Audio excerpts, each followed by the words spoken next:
आज के लैब में हम ऑपरेशनल एम्पलीफायर के एप्लीकेशंस के बारे में पढ़ेंगे। उसके जो दो एप्लीकेशंस है, inverting summing amplifier and difference amplifiers, इसको हम एक्सप्लोर कर रहे हैं। ठीक है। इन्वर्टिंग समिंग एम्पलीफायर का सर्किट इस तरह का होता है और ये करता क्या है, ये वोल्टेज को एम्पलीफाई करके ऐड करता है। इसको हम एडर भी कहते हैं, वोल्टेज एडर। ठीक है। ये वोल्टेज को एम्पलीफाई करके सम करता है, उसको ऐड करता है। इसका जो इक्वेशन है, जो फॉर्मूला इसका बनता है, वो इस तरह का बनता है। ठीक है। Feedback resistance divided by first input resistance and to first input voltage. इसी तरह feedback resistance divided by second input resistance and to second input voltage. और इस तरह अगर इसके साथ कोई दूसरा भी यहाँ पे कोई इनपुट वोल्टेज हो तो वो इसके साथ आगे लिख दिया जाता है। ठीक है। एटसेट्रा का मतलब यही है। तो आज के इस लैब में, इस केस में हम दो वोल्टेज सोर्सेज यूज कर रहे हैं इन्वर्टिंग समिंग एम्पलीफायर में। एक जो है वो है फंक्शन जनरेटर से हम sinusoidal voltage 1 volt peak to peak generate करके एज ए इनपुट दे रहे हैं और 1 किलो हर्ट्ज की फ्रिक्वेंसी के साथ। और दूसरे साइड पे दूसरा जो इनपुट है वो हमारा 5 वोल्ट डीसी इनपुट है। ठीक है। उसी ऑपरेशनल एम्पलीफायर 741 को हम यूज करें जो पिछले लैब में हमने यूज किया था। इसको कैसे यूज करते हैं प्रोटीएस के अंदर, वो ऑलरेडी हम लोग पिछले लैब में कवर कर चुके हैं। ठीक है। इसमें एज सच थ्योरेटिकल कोई वो नहीं है, कैलकुलेशंस नहीं है, लेकिन फिर भी हम यहाँ पे जो गिवन वैल्यूज हैं, R1 हमारे पास है 47 किलो ओहम, R2 हमारे पास है 100 किलो ओहम और इसी तरह फीडबैक रेजिस्टेंस भी 100 किलो ओहम है। ठीक है। तो इन वैल्यूज के बेस पे हम क्या कर देते हैं, हम आउटपुट वोल्टेज को फाइंड कर देते हैं इसी फार्मूले में ये सारी वैल्यूज पुट करके। तो देखते हैं कि हमारे पास क्या आता है। V not equals to minus RF हमारे पास था 100 किलो ओहम और R1 हमारे पास था 47 किलो ओहम और इनपुट वोल्टेज हमारे पास है 1 वोल्ट पीक टू पीक और प्लस RF हमारे पास 100 के है और दूसरा जो इनपुट वोल्टेज है वो हमारे पास, सॉरी, रेजिस्टेंस है, वो भी 100 किलो है। ठीक है। तो इसको भी हम कर देते हैं 100 किलो ओहम और उस इनपुट पे हमारे पास जो वोल्टेज है वो 5 वोल्ट डीसी वोल्टेज है। ठीक है। ये आपस में कैंसिल हो गए और 100 डिवाइडेड बाय 47 अगर हम करें तो उससे हमारे पास आता है 2.13 और इसके साथ जो एंगल है वो 0 डिग्री है क्योंकि ये एसी है और साथ में हमारे पास डीसी वोल्टेज यहाँ पे आ जाएगा 5 वोल्ट। ठीक है। तो हमारे पास हमने जो 1 volt peak to peak voltage दिया है आपने इस ऑपरेशनल एम्पलीफायर को, वो एम्पलीफाई होके 2.13 हो जाएगा और उसके साथ डीसी लेवल ऐड हो जाएगा। ठीक है। किस तरह से, अब हम इसी चीज को प्रोटीएस के अंदर देखते हैं कि ये कैसे काम करता है। यहाँ पे हमने क्या किया हुआ है, उसी सर्किट को डिजाइन किया है जो मैनुअल में गिवन है। ऑपरेशनल एम्पलीफायर है, उसको हमने एक्टिव करने के लिए यहाँ पे पॉजिटिव वोल्टेज 15 वोल्ट दे दिया और ऊपर फोर्थ टर्मिनल पे हमने नेगेटिव वोल्टेज -15 वोल्ट दे दिया। ठीक है। जो नॉन इन्वर्टिंग टर्मिनल है ऑपरेशनल एम्पलीफायर का, उसको हमने ग्राउंड कर दिया और इन्वर्टिंग टर्मिनल पे हमने क्या कर दिया, एक साइड से डीसी वोल्टेज सोर्स के साथ इनपुट रेजिस्टेंस 100 किलो ओहम लगा दिया और दूसरे तरफ हमने क्या कर दिया, R2 रेजिस्टेंस और 1 volt peak to peak function generator से वोल्टेज जनरेट करके दे दिया। ठीक है। इसके अलावा इनपुट और आउटपुट के बीच में फीडबैक रेजिस्टेंस 100 किलो ओहम का लगा दिया। आउटपुट को चेक करने के लिए हमने क्या कर दिया, ऑसिलोस्कोप को यूज कर दिया, उसका चैनल ए हमने फंक्शन जनरेटर के साथ कनेक्ट करके इनपुट देखने के लिए कर दिया है और दूसरा जो है चैनल सी जो है उसको हमने आउटपुट के साथ कनेक्ट कर दिया ताकि हम आउटपुट देख सके। और चैनल डी को हमने क्या कर दिया, हमने डीसी वोल्टेज सोर्स के साथ लगा लिया ताकि हम इनपुट जो डीसी वोल्टेज है उसको भी हम देख सके ऑसिलोस्कोप के ऊपर। ठीक है, सर्किट क्लियर है? कोई कंफ्यूजन है तो पूछ ले। क्लियर है सर। ठीक है, गुड। चले तो हम इस सर्किट को रन कर देते हैं और आउटपुट को देखते हैं कि किस तरह का आता है। अच्छा, यहाँ पे हमने क्या किया हुआ है, हमने 1 volt peak to peak generate करके फंक्शन जनरेटर से सर्किट को दे दिया है और फ्रीक्वेंसी हमने रखी हुई है 1 किलोहर्ट्ज की। ठीक है, 1 किलोहर्ट्ज की फ्रीक्वेंसी है और 1 volt peak to peak voltage है। हम सारों को अगर ग्राउंड कर दे, जितने भी चैनल्स हम यूज कर रहे हैं ऑसिलोस्कोप के, तो यहाँ पे अगर हम देख ले तो चैनल बी को हमने ऑफ कर दिया है क्योंकि हम उसको यूज नहीं कर रहे, और बाकी सारे चैनल्स को हमने ग्राउंड कर दिया है और सारे चैनल्स को हमने उसके जो सिग्नल है उसको हमने ग्राउंड कर दिया है। सारों को हमने सेंटर पे ले गए हैं ताकि हम उसमें जो डिफरेंस है वो नोट कर सके। अगर हम क्या कर ले, चैनल ए को ऑन कर दे तो यहाँ पे हम देख ले कि जो वोल्टेज है वो है 0.5 वोल्ट पर डिवीजन। तो 0.5 वोल्ट पर डिवीजन है और 2 डिवीजन है तो 0.5 multiply by 2 is 1। It means के जो फंक्शन जनरेटर से वोल्टेज हम ले रहे हैं वो है 1 वोल्ट पीक टू पीक। ठीक है, इसमें कोई डीसी लेवल नहीं है, तो अगर हम इसको डीसी पे कर दे या एसी पे कर दे, दोनों के लिए सेम रिस्पॉन्स है इसका। अच्छा, अब हम कर देते हैं चैनल डी को डीसी पे। तो यहां पे अगर हम देख ले तो ये जो है ये है 5 वोल्ट पर डिवीजन पे। ठीक है, तो जब ये ग्राउंड होता है तो ये सेंटर पे होता है, और जब हम इसको डीसी पे सेट कर देते हैं तो ये एक डिवीजन ऊपर चला जाता है, और एक डिवीजन कितने वोल्ट्स को रिप्रेजेंट कर रहा है, 5 वोल्ट्स को, क्योंकि इसको हमने 5 वोल्ट्स पर डिवीजन पे सेट किया हुआ है। तो मींस के जो वोल्टेज हमें डीसी वोल्टेज सोर्स से आ रहा है वो है 5 वोल्ट। ठीक है, अब हम कर देते हैं आउटपुट वोल्टेज जिस चैनल पे हम ले रहे हैं वो है सी, और उसको हम कर देते हैं डीसी पे। डीसी पे जब हम इसको करते हैं तो इसमें डीसी लेवल भी आ जाता है, इसको कहते हैं डीसी कपलिंग। और अगर हम सिर्फ एसी पे इसको करते हैं तो इसमें फिर हमारे पास जो डीसी लेवल है वो इसमें नहीं आता। यहाँ पे अगर हम देख ले तो ये है 1 वोल्ट पर डिवीजन पे सेट, और डिविजन्स कितने हैं, 1 2। ठीक है, इसका मतलब यह है कि ये 2 के करीब करीब है। जो 1 वोल्ट पीक टू पीक हमने दिया था एज ए इनपुट इस एम्पलीफायर को, वो एम्पलीफाई होके हो गया 2 वोल्ट या 2.13, जिस तरह थ्योरेटिकली हमने फाइंड किया था।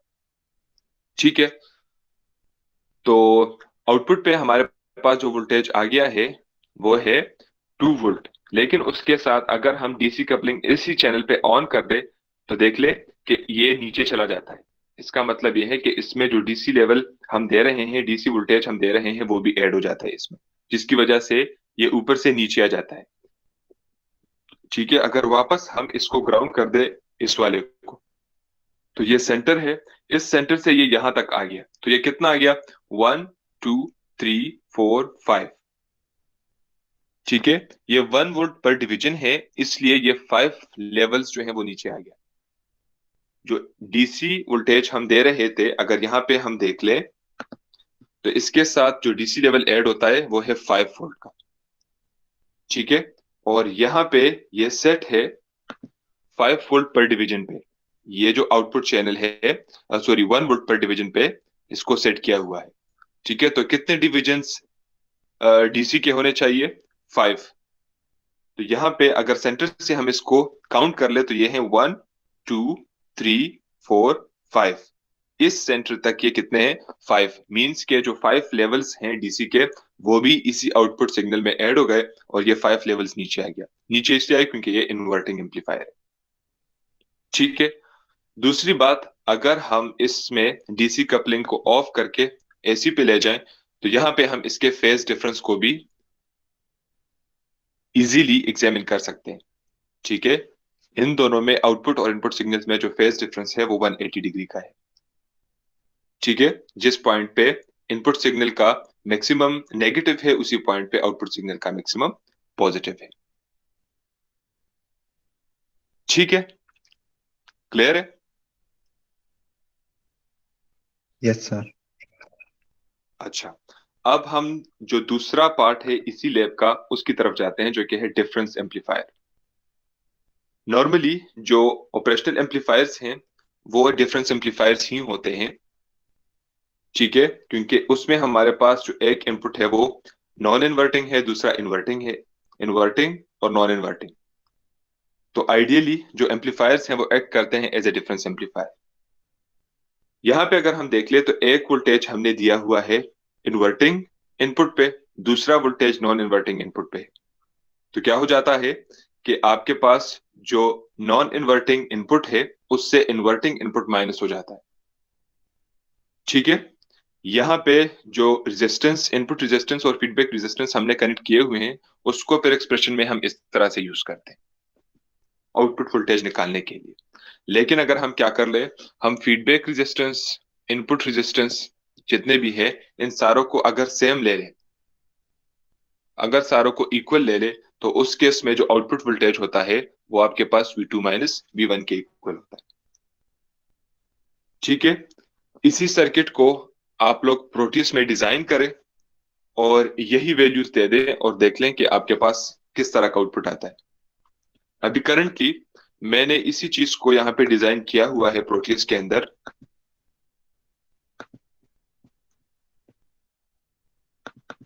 लेकिन मैंने दूसरा वाला केस कंसिडर किया हुआ है जिसमें मैंने सारे जो इनपुट रेजिस्टेंस और फीडबैक रेजिस्टेंस है उन सबको मैंने इक्वल ले लिया है 10 किलो ओहम का, ठीक है।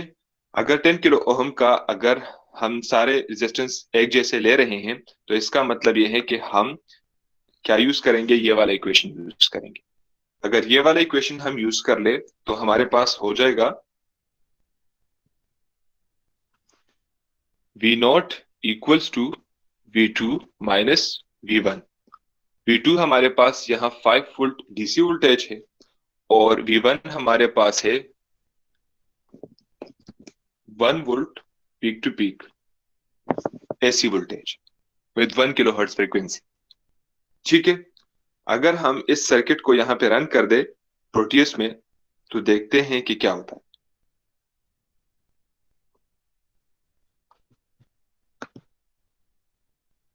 अच्छा, यहाँ पे जो वोल्टेज है वो है 1 वोल्ट पीक टू पीक, उसमें तो कोई मसला नहीं है।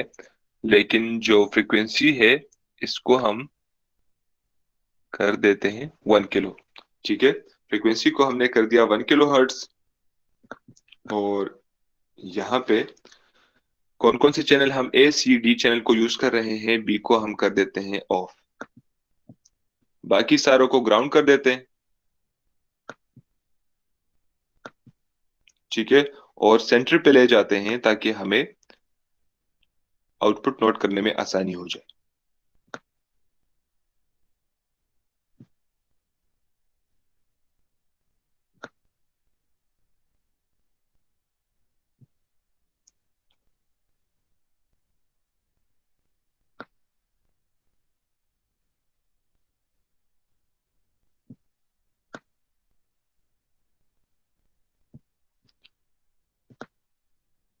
अच्छा, हमने क्या कर दिया, हमने तीनों चैनल्स के सिग्नल को सेंटर पे कर दिया।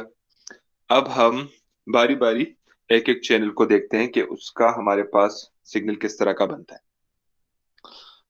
हम चैनल ए पे फंक्शन जनरेटर का इनपुट देख रहे हैं, तो इसको हमने एसी पे कर दिया और हम इसको 0.5 कर देते हैं। तो यहाँ पे देख लें कि इसके 2 डिविजन्स है और पर डिवीजन हमने 0.5 लिया हुआ है, तो 0.5 मल्टीप्लाई बाय 2 से आता है 1। इट मींस के इनपुट हम दे रहे हैं 1 वोल्ट पीक टू पीक, ठीक है। अच्छा, उसके बाद अगर हम डीसी इनपुट देख ले तो वो कितना है, वो है 5 वोल्ट। ये 5 वोल्ट ऊपर चला गया, इसका मतलब ये है एक डिवीजन ऊपर चला गया और ये 5 वोल्ट पर डिवीजन पे सेट है, तो इसका मतलब ये है कि हम जो इनपुट दे रहे हैं डीसी वो भी है 5 वोल्ट, ठीक है। अब हम आउटपुट को देखते हैं कि उसमें क्या चीज आ रही है। अगर हम सिर्फ एसी पे कर दे इसको और इसको 0.5 कर दे, तो यहाँ पे हमने क्या किया हुआ है, हमारा जो गेन है वो 1 है, क्योंकि हमने इनपुट रेजिस्टेंस जितने भी हैं उसको हमने फीडबैक रेजिस्टेंस के इक्वल ले लिया है। जब आप इनपुट रेजिस्टेंस फीडबैक रेजिस्टेंस के इक्वल ले लें तो आपके पास गेन 1 आता है, और 1 के साथ कोई भी चीज मल्टीप्लाई कर ले तो वही आता है। तो 1 वोल्ट पीक टू पीक को अगर 1 के साथ मल्टीप्लाई भी कर ले तो उससे 1 वोल्ट पीक टू पीक ही आएगा। तो इस केस में हमारा जो एम्पलीफायर है वो एज ए बफर काम कर रहा है, उसको एम्पलीफाई नहीं कर रहा। ठीक है, तो इस केस में अगर हम देख ले तो दोनों इनपुट सिग्नल और output signal 1 volt peak to peak है, लेकिन डिफरेंस सिर्फ फेज का है। ठीक है, दोनों का जो है वो फेज डिफरेंस कितना है, वो 180 डिग्री का है। ठीक है, इसी को अगर हम इसी इनपुट को डीसी कपलिंग पे कर दे तो ये ऊपर चला जाता है। इसको हमने 0.5 पे सेट किया हुआ है, अगर हम इसको वापस एसी कर दे और इसको 1 वोल्ट पर डिवीजन कर दे तो इसको फिर जो डीसी वोल्टेज हमने दिया हुआ है वो है 5 वोल्ट। ठीक है, और 5 वोल्ट का जो वोल्टेज हमने दिया हुआ है वो हमने नॉन इन्वर्टिंग साइड पे दिया हुआ है, नॉन इन्वर्टिंग टर्मिनल पे दिया हुआ है, लिहाजा इस सिग्नल को इस लेवल को ऊपर की तरफ जाना चाहिए। ठीक है, तो हमने क्या कर दिया, हमने 1 वोल्ट पर डिवीजन पे कर दिया तो सिग्नल थोड़ा सा कंप्रेस हो गया, और डीसी लेवल भी अगर हम साथ में इसके ले ले तो ये 5 डिविजन्स ऊपर भी चला जाएगा, क्योंकि 1 वोल्ट पर डिवीजन है और 5 वोल्ट डीसी वोल्टेज है। ठीक है, अगर हम ऐसा कर ले कि ये जो डीसी वाले साइड पे इनपुट रेजिस्टेंस है इसको अगर हम क्या कर ले, यहां पे अगर हम देख ले तो यहाँ पे V1 कौन सा है, ये वाला है, और V2 ये वाला है। V2 अगर हम इसका जो इनपुट या जिसका जो गेन है अगर वो 1 की बजाय हम 2 कर दे तो उस केस में वोल्टेज एम्पलीफाई होके कितना हो जाएगा, 5 वोल्ट 10 वोल्ट हो जाएगा। उस हिसाब से फिर यहाँ पे जो सिग्नल है ये 5 डिविजन ऊपर चला गया, इसको फिर 10 डिविजन ऊपर जाना चाहिए। ठीक है, तो अगर आप इनपुट रेजिस्टेंस की वैल्यूज इस तरह रख दें कि आपके पास गेन जो है उस फार्मूले के अंदर वो 2 आ जाए, तो फिर 2 के साथ जब 5 मल्टीप्लाई हो जाए तो उससे 10 आ जाएगा। तो उस केस में इसी सिग्नल को 10 डिविजन ऊपर जाना चाहिए। ठीक है, जब डीसी लेवल इसमें ऐड हो जाएगा तो वो 10 डिविजन चला जाएगा। समझ में आ रही है बात, क्लियर है? Yes sir. ठीक है, इसी चीज को आप लोगों ने अपने साथ करके इनपुट्स वही देने हैं जो कि मैनुअल में गिवन है। यहाँ पे तो मैंने आपको क्या कर दिया, सारे इनपुट्स जो हैं वो सेम रख के आउटपुट दिखा दिया है, लेकिन आप लोगों ने क्या करना है, यहाँ पे मैनुअल में जो वैल्यूज इनपुट रेजिस्टेंस की और फीडबैक रेजिस्टेंस की गिवन है इसी के लिए इस एक्सपेरिमेंट को परफॉर्म करना है, और उसका जो आउटपुट है और सर्किट का जो वो है स्क्रीनशॉट है उसको मैनुअल में शो करना है, लैब रिपोर्ट में शो करना है, और उसका आउटपुट भी साथ में शो करना है। और आउटपुट आपने इस तरह शो करना है कि हर एक के साथ उसका लेबल मौजूद हो कि ये जो है ये इनपुट है, ये आउटपुट है, और ये दूसरा इनपुट है। ठीक है, हर एक चीज अच्छी तरह से लेबल करना है लैब रिपोर्ट के अंदर। ठीक है, अच्छा, और अगर आपने देखना ये है कि वोल्टेज किस तरह से एम्पलीफाई होके डबल हो जाता है या एम्पलीफाई होके ऐड हो जाता है, तो उसके लिए आप लोग क्या कर ले, दोनों इनपुट्स या तो क्या कर ले, दोनों इनपुट्स या तो डीसी कर ले या दोनों इनपुट्स आप एसी कर दे, तो उस केस में आप इजीली इस चीज को नोटिस कर सकते हैं कि किस तरह से आपके पास वोल्टेज जो है वो एम्पलीफाई होके ऐड होता है। ठीक है, तो ये सारी चीजें जो हैं इसको आप खुद एक्सपेरिमेंटली अपने साथ प्रोटीज के अंदर चेक करें। ठीक है, बाकी इसमें एज सच कुछ नहीं है, इसमें कोई टेबल्स भी आपको फिल नहीं करने, क्योंकि टेबल्स का वो है ही नहीं इसमें।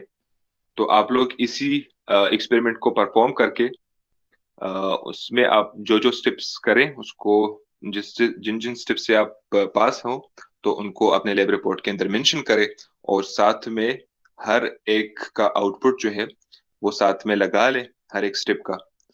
यानी अगर आपने इस स्टेप को परफॉर्म कर दिया तो इससे आपके पास जो आउटपुट आया वो इस स्टेप के साथ अटैच कर ले और साथ में उसको लेबल भी कर ले। ठीक है, आपने वोल्ट्स पर डिवीजन कितना रखा हुआ है, आपने टाइम पीरियड कितना रखा हुआ है, आपने फ्रीक्वेंसी कितनी रखी हुई है, ये सारी चीजें लैब रिपोर्ट के अंदर आप लोगों ने मेंशन करनी है ताकि मुझे फिर उसको चेक करने में आसानी हो। ठीक है। Yes, sir.